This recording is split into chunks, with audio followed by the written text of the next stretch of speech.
here's Brody Brazil. I suppose we have to start by saying, what a day for Ryan Warsofsky, as he's officially introduced as the 11th head coach in the history of the San Jose Sharks. And kind of a lifelong dream and mission fulfilled. He got into coaching basically the second he stopped playing college hockey. He started as an assistant, for the college team he was just playing for. And then he got into the ECHL and the AHL, and twice it happened where he was a team's assistant coach turned their head coach. This right now with the Sharks is actually the third time this has happened in his young career. He was obviously an assistant on David Quinn's staff the last 2 years, now taking over the reins full-time as the Sharks head coach. But as much as this is huge for Warsofsky, great for him. We're all very thrilled, and I can't wait to share in some of the emotion I know comes with this press conference. This is also a big deal for the Sharks franchise.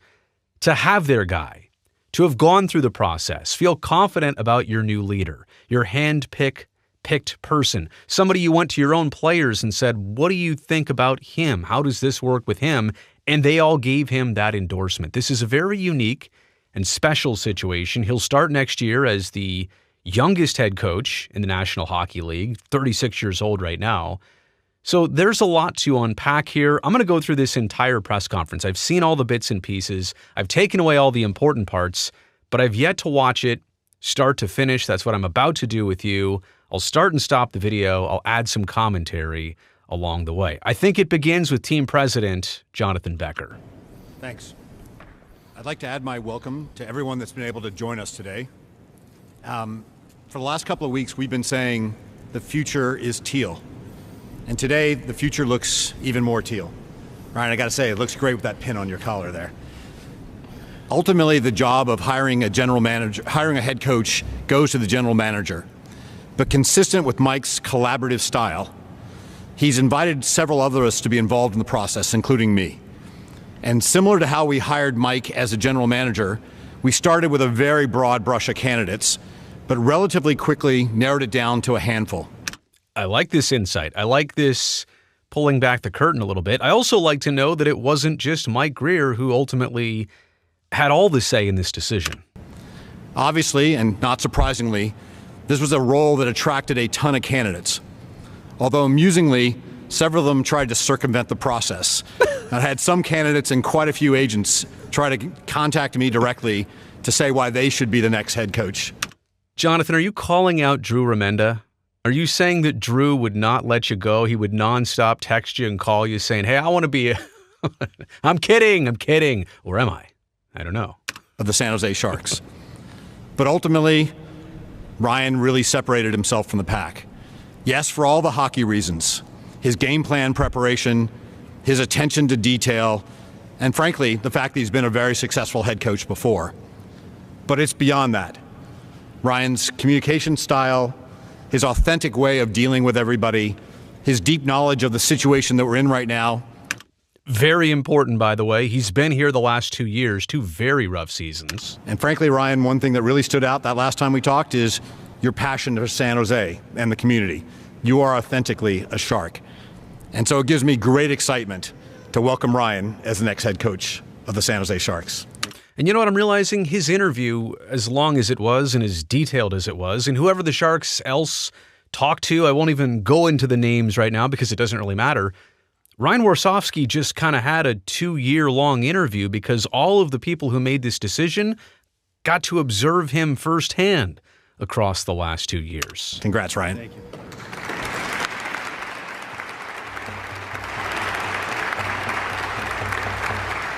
Wonder what he's thinking in that moment right there. I mean, he's had time to digest this. They announced it 4 or 5 days ago, but now he's here in person, back at the tank. He's looking at people face to face. He's got to be like so jacked up inside, but maybe not entirely showing it all. With that, I pass the puck to our general manager, Mike Grier. Thanks, Jonathan. Hope all the dads out here had a good Father's Day. Hey-oh! Shout out GMMG. Yesterday, first and foremost. Thank you. But thank you all for being here. I see a lot of familiar faces and a lot of people who put in a lot of time and effort behind the scenes to to make the Sharks organization such a special place. And for you guys to come out here today to support us means a lot.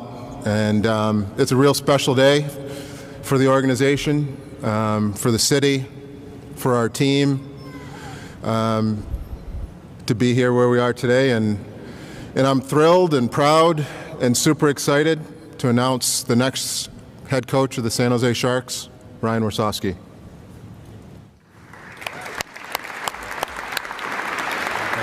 Thank you.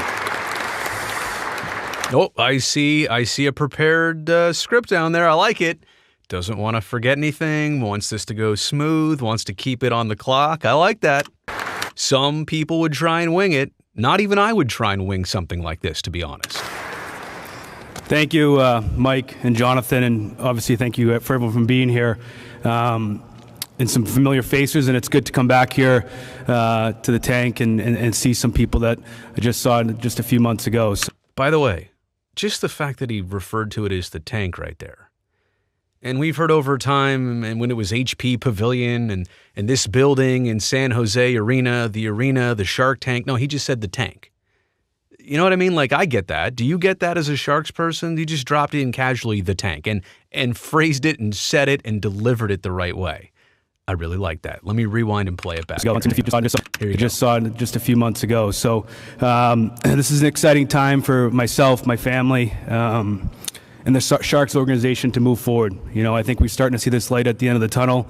There's some hopes and excitement to the future here. It's an important thing to recognize. And I'm excited to be part of it. I'd like to thank just some people here that helped me along the way, and I'm sure there'll be a lot of questions about how we'll play hockey and the systems and the structure. So we'll get. He already knows exactly what's coming to that as we go here. But I want to thank our owner, Hasso Plattner, for his support. I want to thank Jonathan Becker for his support and his communication throughout this whole process. I want to thank Mike Grier and his staff, Tom Holy, Joe Will, Charlie Townsend, and the process that we had was very thorough, and I appreciated this opportunity to sit down with you guys and discuss my vision of the next future of the Sharks. You know, I want to thank some people that are here today and big people, mentors in my life. My agent, Neil Glassberg, who's been important to me. So thank you, Neil. Obviously, you guys have seen my start. I started Division III school, Curry College. TJ Manistersky gave me a start to get into coaching, so I want to thank him. And then, sorry, I'm a little emotional because that's just I wear it right on my sleeve, as you'll probably will see. I could feel that coming. I can entirely relate to that. I'm getting goosebumps right now. I get this way too when it's something so important to me. I mean, I talk a lot about a lot of different things, but when it's this personal, I don't care what anybody else says about this, and I think most people took it, you know, the right way and a great way. I think this is tremendous. This is the human side already of your next leader, and to show that emotion and to show that compassion, and I think it's going to continue here. I don't mean to interrupt it. This is great. I emailed the guy when I was my first year done at Curry. There was an assistant job open in South Carolina in the ECHL. Rob Concannon, who's here. I emailed him. 10 minutes later, he called me. Changed my life forever. So wow. He's got some sprinkle dust down there because he's hired 3 NHL head coaches, and Jared Bednar and Spencer Carberry. He's one of my great friends, and love you, Rob. It's really cool. That is really Spencer cool. Carberry, like I mentioned, I worked for him for 3 years, head coach in Washington right now. He's the man that molded me to the coach I am, so I need to thank Spence. He's one of my best friends. He's had a huge impact in my coaching career, and I can't thank him enough. Mike Vellucci, who hired me in Charlotte.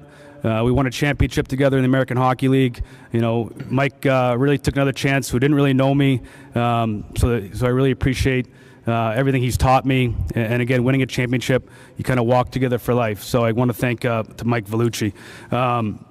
David Quinn, and he's a great man. He's a great coach. Along with Mike, he brought me here 2 years ago. Yeah. I need to thank Quinny. He's a really good man. He's a good friend, and I learned a lot, and I'll be forever grateful for him taking a chance to bring me to the National Hockey League and here in San Jose. I love hearing that, right? And that's one of the things about this situation, an assistant taking over the head coach's job after the head coach was let go. And I don't think there were any hard feelings against David Quinn. They wanted to move on, and they found themselves in this process, and they found their guy because of the process. I love addressing that, right? Bringing that up in the way he just did. A lot of mentors over the years, Rob Brindamore, Jared Bednar, Mike Sullivan, who got me started into coaching when I was just 16 years old. He was coaching the Boston Bruins, and I'd go in there and try to learn from him, be a sponge. To this day, he's a phone call away and always there to support me. It's awesome. So I have to thank to Sully out in Pittsburgh. That's how long Warsofsky's wanted to be a coach, right? He's saying when he was 16, thinking about coaching. Most young players are thinking about playing. The hard part, to get to this point, the way I got here is probably a little bit different than some people, and you need support from your family. I got 3 brothers, Adam, Jared, and David, who keep me humble. They'll also be my Monday morning quarterback. I'm sure I'll get a lot of texts and calls of things they want me to do differently. But they're a great sound system for me and soundboard, and I'm so grateful to have 3 loving brothers. My parents. Good, Jonathan. Looking over. I mean, and we're all feeling like you want somebody to get this out. You want them to have this. You want them. I mean, this is showing more than words, right? So I think that's why everybody, and Mike Grier's got kind of a look on his face too. Like they're so happy for him to feel this way because it's the emotion and the connection and how special this is. They're here today. Like I said, I started in ECHL, not making a lot of money, and I had to have some support. So I thank my mom and dad for all those times, bringing me to the rink, supporting me through the tough times, tough decisions. I love you guys so much, and thankful you guys are here today. Chasing a dream, My lovely wife and beautiful wife, Caroline, who's been the rock of our family when I'm not around. We've been there together since day one at Curry at this small, freezing cold rink in Milton, Massachusetts. She'd sit up there with a hot chocolate and try to stay warm. And here we are in the National Hockey League as a dream come true with you by my side. There you go. I think in whatever we do in life, we all have a why. And my why is I love to win. Okay, I love to win. It's what drives me. I love being in a locker room after a game, seeing the team celebrate together. I love seeing individuals have success and grow and develop and reach their goals that they never thought were possible. I love all that stuff. That's really important to me. But my real why is my kids. Yeah. Cal and Lucy, who probably don't really know what's going on right now. But when I'm not there a lot, and after a tough loss or a tough road trip, they're there to greet me at the door with a big smile on their face. They're the reasons why I do this. So I thank you guys and my support and my family for being here today. Again, I'm super excited for this. I'm humbled by this. I can't wait to get started. The process is already in full force, and I can't wait for September. So I thank you guys very much for all being here. I've got a feeling the process is starting today. I don't think there's going to be a lot of waiting around for Warsofsky to get to do what he wants to do. I think they'll do a Q&A session. Thanks, here. Ryan. So with that, we will now go ahead and take some questions from our media in attendance. Since this press conference is being broadcast, we do ask you to utilize the wireless mic that we have over here. If you have any questions, just raise your hand. We can take it from there. Here we go. Who's first?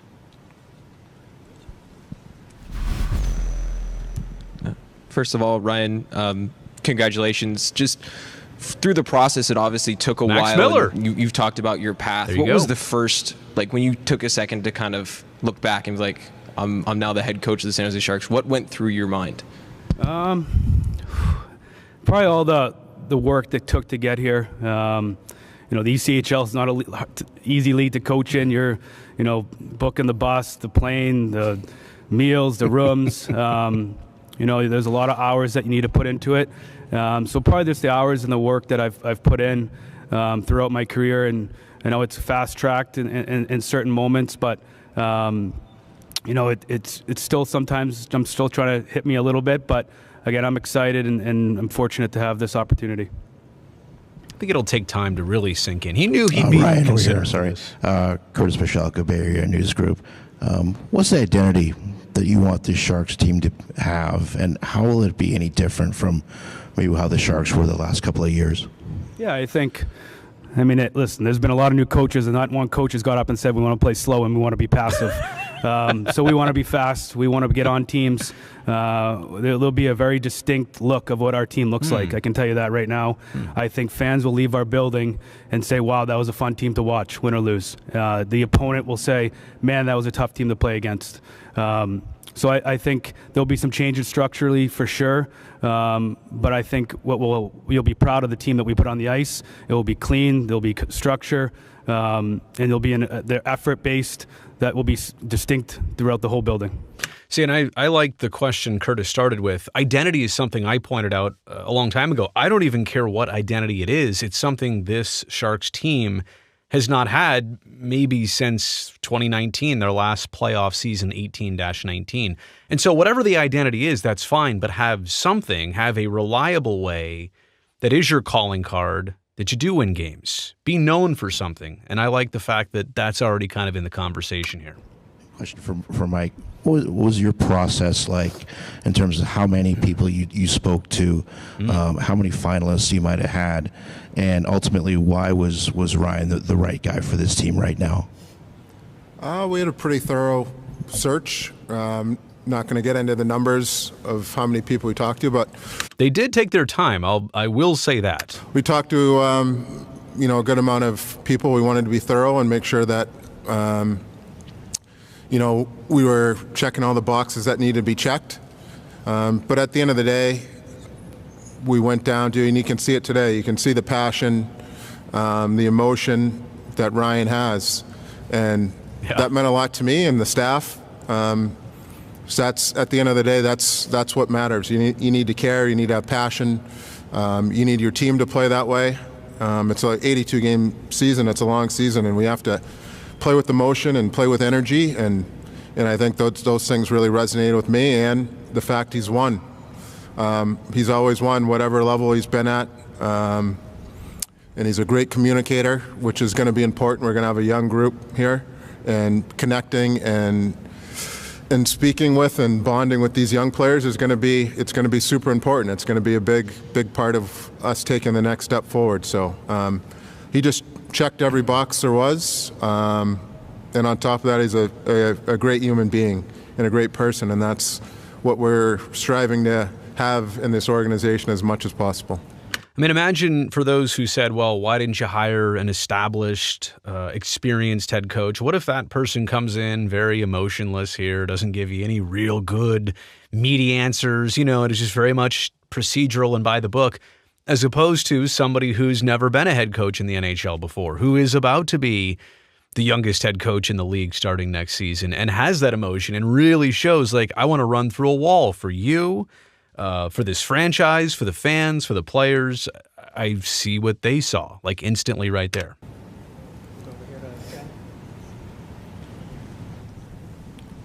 And I mean, I'm sure somebody's going to ask this too. Look what he gets to inherit. A team with a number 4 overall draft pick last year, a team with a number 1 draft pick this summer, a team that needs to spend up to the cap floor. They're not even at the cap floor right now. There's going to be a lot of toys to play with starting very soon for this team. Ryan, congratulations. Shang I wanted Peng. to ask you about your coaching staff. There's a report that maybe Brian Wiseman will come back. Also, other members of the coaching staff. Can you speak to that? Yeah, Mike and I are still going through that process, and I think in the coming days and weeks we'll finalize the staff, but we just started that process. Will you be looking for under David? There were 3 assistants. Would there be 3 assistants too, or 2 assistants? Yeah, we're probably going to go with 3 assistants. So we're still working through the details and going through that process as we started that kind of today. I've got no experience in putting together a head coaching staff or a coaching staff in general. I would say maybe it would be nice to have the experience of somebody who's been a head coach at the NHL level as one of your assistants. I mean, look at David Quinn. He's now an assistant coach in the league. Maybe that would be nice to be backed up by somebody who's been there, done that. I'm just saying structurally, foundationally, it's something to think about. Congratulations again. Thank you. Mike, I have a question for you. Last year, obviously, it was a struggle for the Sharks. And so I think the obvious question is, what made Ryan stand out in such a tough season that you would promote a guy from, that team? Well, it's a lot of things I just kind of went over. He stayed positive throughout. He did a great job communicating and coaching our D. I think if you ask Henry Thrun and Ty Emberson and Shakir when they were up here, the care he gave them each and every day and the ability to keep working and developing them and spending time with them through video and on the ice when, like you said, it was a long season. It would have been easy just to, as soon as practice is over, to hit the road and get out of there. But he never did that. He never hid from the situation we were in, and he kept putting the time in and working with these kids, and that's something that meant a lot to me as a GM. Warsaw had the references on his resume, let's say, right? And Mike, reports were that it was down to Ryan and Marco Sturm. So do you have any comment on Marco and just talking with him about the job? Was that your report that it came down to those two? Or? Yeah, actually, yes. Yeah. Grier's reading the media, huh? So that's not accurate. But no, I talked to Marco. Marco did interview. He did a good job. I spoke to him afterwards and let him know that Ryan was just a better fit, and we had a good conversation about maybe some of the things he can. In my view, that maybe he can improve for his next job, but he's a good coach and a good person and very passionate about the Sharks. I'll say this too from the media perspective. I think a lot of times we think of it as rounds of interviews and who's a finalist and we try and qualify it like that. Maybe sometimes it's just a fluid, all-in-one conversation, and then some people are prioritized and there's kind of like a grease board, where somebody's name moves up a little bit or down or over, left or right. And I don't know that it's like, here's round one, here's round two. I think it's kind of a fluid thing until you get to the end. And maybe there is a final group, but I don't know if there's a finalist or final round type situation. We'll go over here. All right, Michael Robertson, African-American athlete. So I have a question for you, and then, Mike, you'll have a backup one. So you take over this job, pretty prestigious job, but you also have the #1 pick. Is that going to add pressure to it, or are you going to go into it that we're going to have to develop this young man, whomever it is, and we'll see what happens? Macklin Celebrini. After that. Yeah, it's the National Hockey League. There's pressure everywhere. I think it's exciting to have the first overall pick, and it gives our fans some hope that what we have already in the cupboard here with prospects, that we're not far away, and this is just going to enhance our prospect pool and get a player and two players that are really going to help our team for the future. They get the 14th overall pick in the first round too. And let me just say this: it's kind of like getting a fancy sports car put in your garage. I mean, yeah, you think, well, I've got to treat it a little bit more responsibly than my everyday driver, but it is a pretty nice toy and tool to have when you want to take it out of the garage. All right, and Mike, I don't want to rain on Ryan's parade, but how tough was it to let David go, being that you guys had the BU connection and you came in together? Yeah, it was very difficult. Quinn and I have been friends for probably close to 30 years, and I get a lot of respect for him. He's a good coach, even better person, and this is something that affects not only his profession but his family, so it wasn't something that I took lightly at all. It's it's the unfortunate side of the business, but I think it was important for us to move forward as an organization, and we're really excited for the next chapter here with Ryan. And I'm happy that David Quinn has already landed in his next job, by the way. Josh Duo with AP for Mike. Obviously Ryan's got a lot of experience working with young guys and developing. You're going to be a pretty young team. How important was that and what you were looking for in your head coach? Yeah, very important.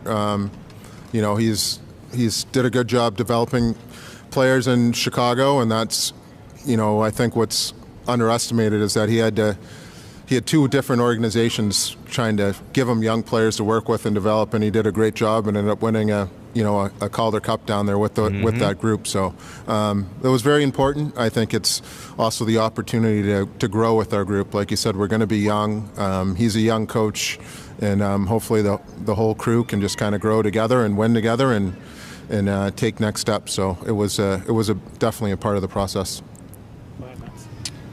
Question for you, Mike. We've talked a lot about how Ryan's been here since David Quinn was brought in. Was part of the decision made because of his familiarity with that core that you've begun to build? And then I'll have another one for you, Ryan, afterward.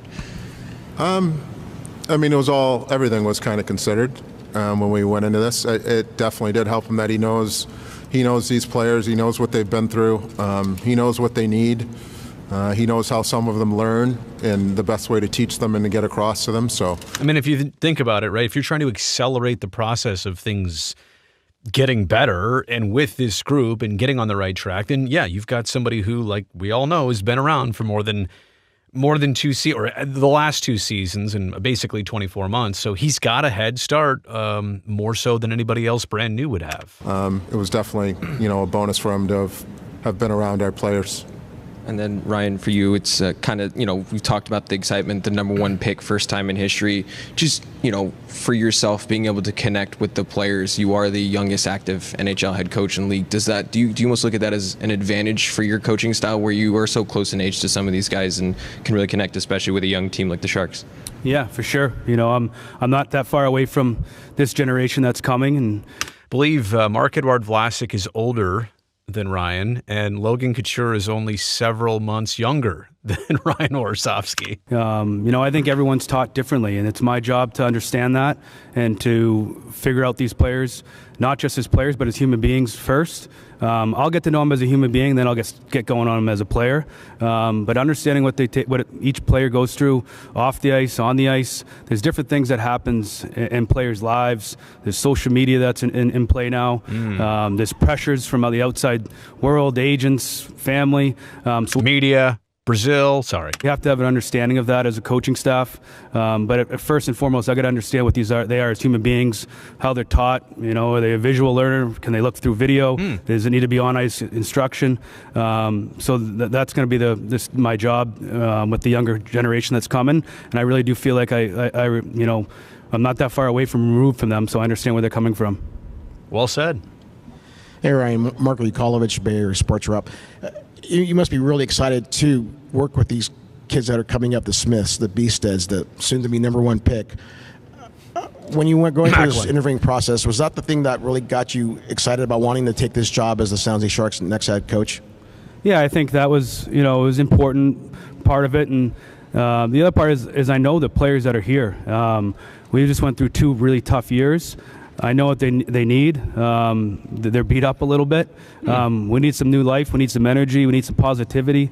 Now we have some hope with our prospects that are coming. That was like the soundbite that you'll hear played in 4 or 5 years when the Sharks are back in the playoffs and back contending for the Cup on a year after year basis. Like what he just said right there. Go rewind it back. Like that's the. And then we'll be like, look how young he looked. And remember that when they first brought him on? Like, this all has the potential to be that. But this is an really exciting chapter in this franchise with the prospects that Mike's brought in and drafted. And we're starting to see develop through, the American Hockey League and now with this draft we have coming up. So exciting times are definitely ahead. And for Mike, the familiarity that Ryan's had with the core group of these young players coming in, is that something that was kind of gave him the edge to this coaching position over maybe the other people you get interviewed with? I wouldn't say it gave him an edge. I think it was, it was a bonus for him. But the other things I've talked about already today is probably what mattered most. The person he is and the energy and the ability to connect and the fact that he knew our group was a bonus, but I wouldn't say it was a huge advantage. Griersy doesn't want to elaborate on too much here. I feel like he's gone to every corner that he's going to go to on just, he made a decision. There's only so much you could say about that, honestly. question for Ryan and for Mike.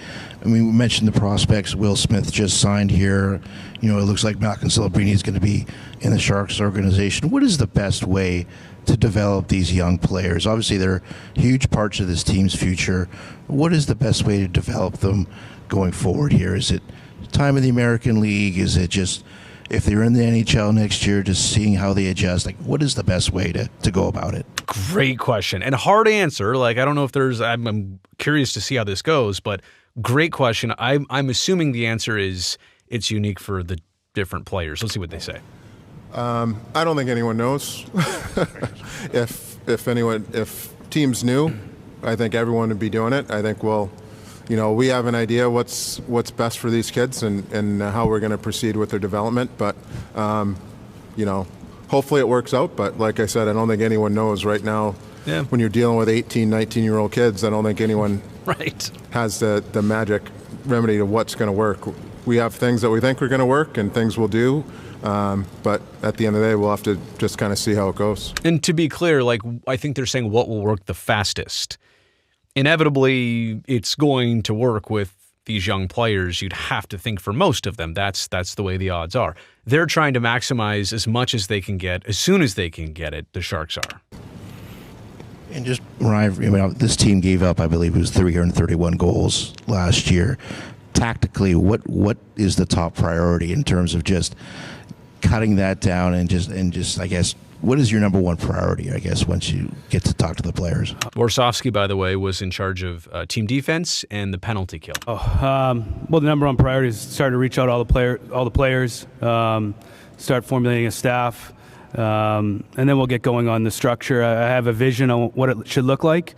I know some things that we'll do it differently.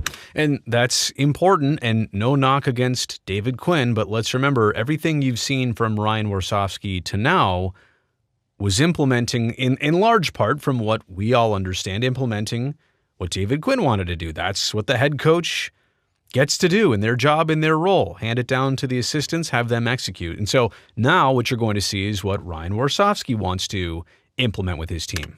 But we're still, in June here so far, and I'm not going to sit here and tell you what our system's going to be and give other teams our advantage. So, but it will be different. You'll have to stay tuned. The cup isn't even won as they do this. Bill Belichick guy right there.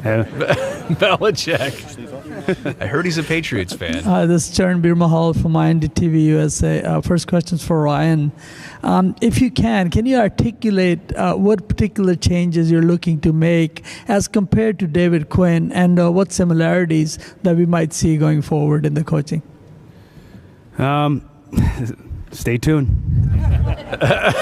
I just posted. I'm from New England. I'm a big Belichick guy. There'll be some changes. I obviously, look at the numbers. Lou Lamoriello, part 2. Weren't great. The analytics weren't great. We have to make changes. There has to be a system in place that our players know what's going on. They understand the system. We're not teaching the system in game 62 and 65. There's some predictability with it. We know when we have the puck, we know what we want to do with it. When we don't have the puck, we know what we want to do to get it back. So that's kind of my vision, and the structure part will develop, through this summer and get ready for training camp. I also think you don't know your players for next year. You don't want to have this all laid out from the moment you walk in the door. Here's what we're going to do. And it actually, if he had come forward and said, here's what we're going to do, let me show it to y'all. Let me run my PowerPoint presentation for you. It almost would have looked bad. In the best case scenario, it's like, we will figure that out when we get there, and we're smart people, and this is why we're here, right? And one for Mike. When he took over the helm, the prospect pool for the Sharks was not so great, to say the least. Very true. Where do you feel we are now, especially after the number one pick, and where do you see the pool? Do you feel that in the next year or so, we're going to start to see that transition where the focus isn't on that so much and it's more on winning the cup? It's in a better spot for sure than when I got here. But we have to keep building it, and we got to keep plugging holes. And I don't think you're ever satisfied with it. The way to win in this league is is to draft and develop. So, it's always going to be a priority of ours to keep doing that. We feel good about where we are as far as, some of the guys we have coming, but we also have to keep in mind that these kids are 18, 19, 20 years old, and not to put the weight of the world on them. There's still a lot of growth left in these guys that hopefully we can get the best out of them.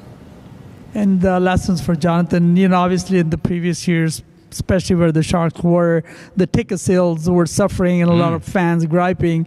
Now the question is, when are you looking to go back to getting close to the salary cap? And what do you think about the future of the ticket sales there? Yeah, I think you may have heard me say in various things, we had the best renewal season, at least that I can remember since I've got here, and probably since the Stanley Cup run. May sales were, I think, a record for a history of May. June is shaping up just as strong as... Based on the draft lottery and getting number one overall. Also, it looks like this will be the best offseason we had when it comes to ticket sales. In terms of spending the cap, I think we're always a cap team. This year they're... with so many people on their entry-level contract, it'll be hard to get all the way to the cap, but that's the philosophy, spend to win. And that's the point. Like, there is going to be some spending to be done by the Sharks, where in previous years you couldn't see them spend because they were so tippy-top to the cap. At this point, they're going to have to spend a little bit just to get to the floor or a little bit past that. Plus, they don't just want to spend. They want the right players. So, again, it's not just the draft. It's going to be free agency starting July 1st, too. So, Hasso always gives us what we can. That is true. A successful team around. That is true. Hi, Brian. Chris Albers from ABC7. Congratulations. Alvy, what's up, buddy? I'm curious when you thought that you landed the job in the interview process, when you're going through, it's like, I think I have it now. I don't know if you're ever allowed to think that.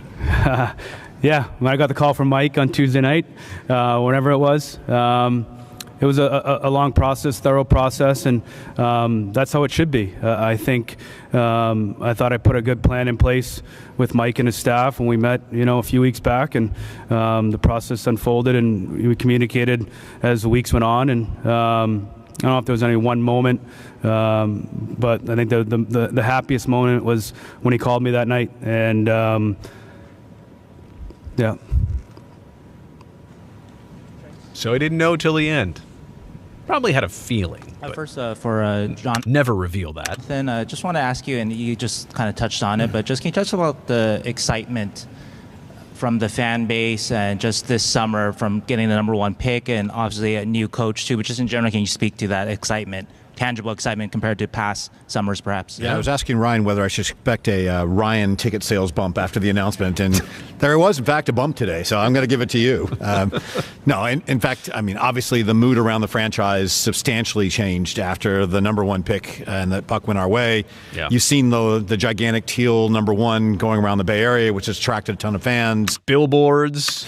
There's a lot of online sentiment. I think we're north of 12,000 people now registered for the draft party here in this building, so it seems likely that will sell out. I think the largest ever draft party was Chicago's last year, which was under 5,000. So wow. We might have a chance to double the record of the number of people showing up for a draft party. So I think there's a lot of enthusiasm.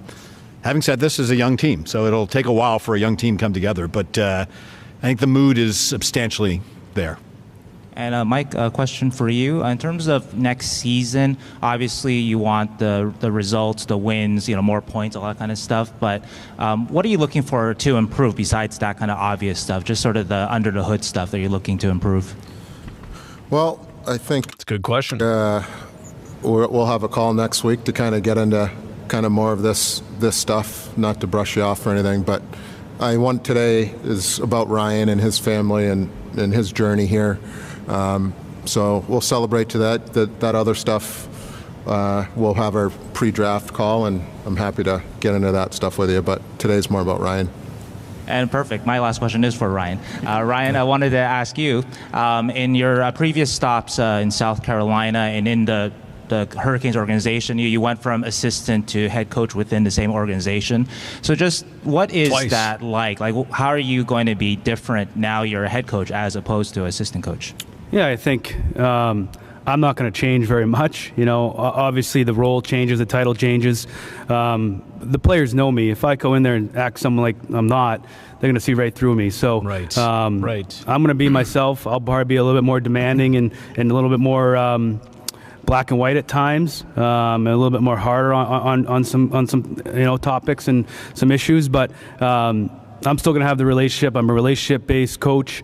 I'm going to kind of push these guys and challenge them. But I want these guys to have individual goals. I think that's really important.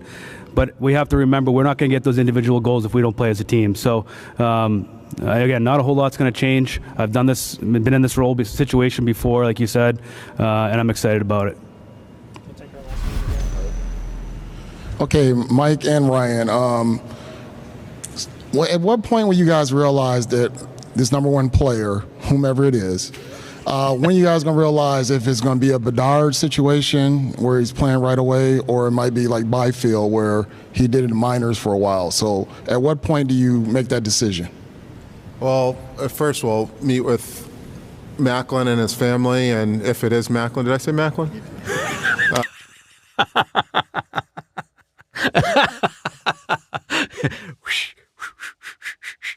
Wait a second. Let's go back on when that. When do you make that decision? Well, first we'll meet with Macklin and his Said it right there. family, and if it is Macklin, did I say Macklin? We'll meet with them and see Macklin. We'll meet with his agents and his family and just to try and decide what's best for him and his development. And he's different than those other guys that he'll go back to school. Byfield and some of those other guys go back to junior or situations like that. But, I think we'll work together and just try and figure out what the best plan is for him and go from there.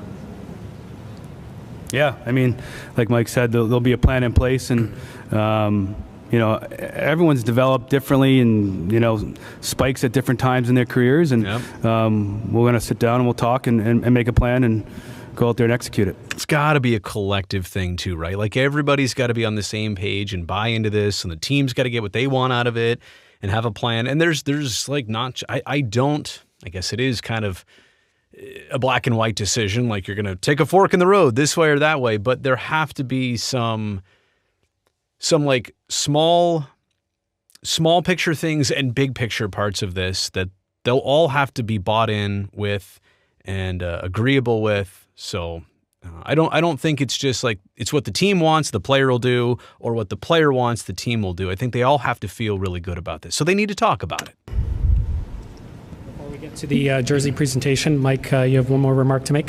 Yeah, thanks everyone for coming out. We appreciate the support as always. You guys have been great here since I've gotten here and supporting myself and the hockey team.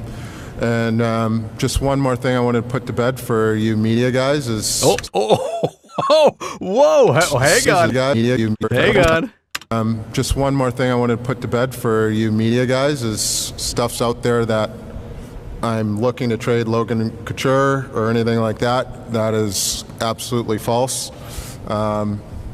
If you look at us bringing in young players here and having a young team, he's exactly the type of person you want to have around your young players. He's our captain, he's our leader, he had a tough year.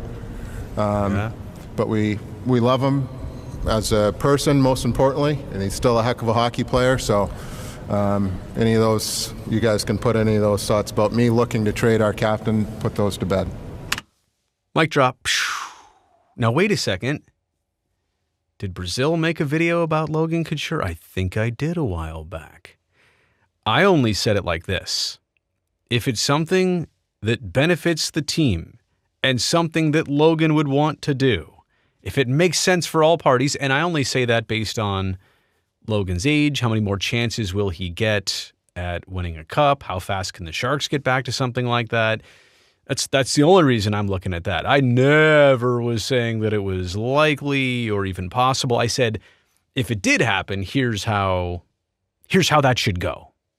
And here's why it might be a possibility. But obviously Grierzy wants to tell you that right now it's not a possibility.